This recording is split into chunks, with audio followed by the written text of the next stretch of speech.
दोस्तों नमस्कार। कानूनी बात बताने वाले मेरे YouTube चैनल में आपका स्वागत है। आज का विषय कैबिनेट मंत्री और राज्य मंत्री, इनके बीच का अंतर क्या है।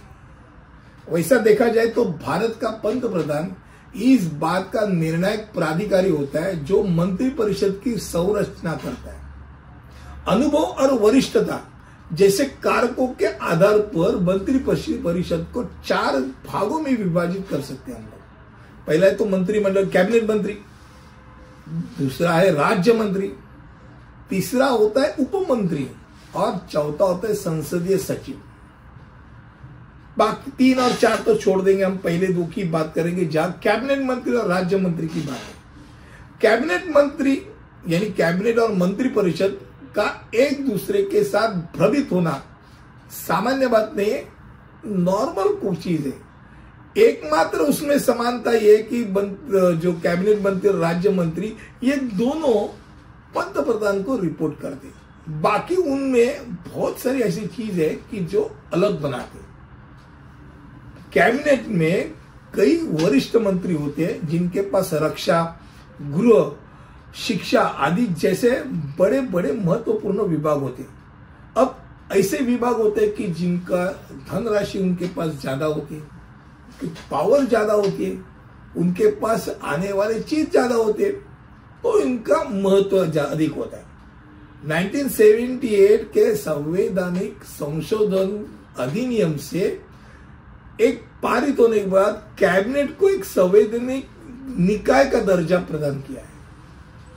अब मंत्रिमंडल में कुछ सबसे अनुभवी मंत्री जो होते हैं वो कैबिनेट मंत्री में होते हैं और पंत प्रधान बहुत सारे महत्वपूर्ण मामलों में उनसे सलाह लेते। कैबिनेट में निर्णय जो दिया जाता है वो सभी मंत्रियों के लिए, सभी खासदार को लिए वो बाध्यकारक है, उनको बंधनकारक है। नीतियां बनाने के लिए, राष्ट्रीय महत्व के कुछ भी मामलों पर निर्णय लेने के लिए अक्सर मंत्रिमंडल की बैठकें होती है, कैबिनेट मंत्रियों की बैठकें होती रहती है। और कैबिनेट मंत्री का आकार भी लगभग 15 से 20 मंत्रियों का होता है, वो लाइमलाइट में रहते। आप देखेंगे मैक्सिमम जो वृत्तपत्र रहते हैं, टीवी रहते हैं, वहां आपको मैक्सिमम कैबिनेट मंत्री आंसर देते हुए, बताते हुए, कुछ भी चीज हो उनको प्रश्न किया जाता है, जैसे कैबिनेट मंत्री हो। अब राज्य मंत्री की बात करेंगे तो राज्य मंत्री एक संवैधानिक संस्था है वो भी, पर एक बात है, जैसे कैबिनेट मंत्री को जैसे रिपोर्ट करना है, पंत प्रधान अक्सर उनका राय लेते हैं। महत्वपूर्ण निर्णय लेने की बात आती है तो पंत प्रधान पर वो निर्भर होता है कि वो राज्य मंत्री की परामर्श ले या न ले। कंपल्सरी में राज्य मंत्री केंद्र सरकार में मंत्री परिषद में एक कनिष्ठ मंत्री होता है जो कैबिनेट मंत्री को रिपोर्ट करता है, यानी वो उसके नीचे होता है।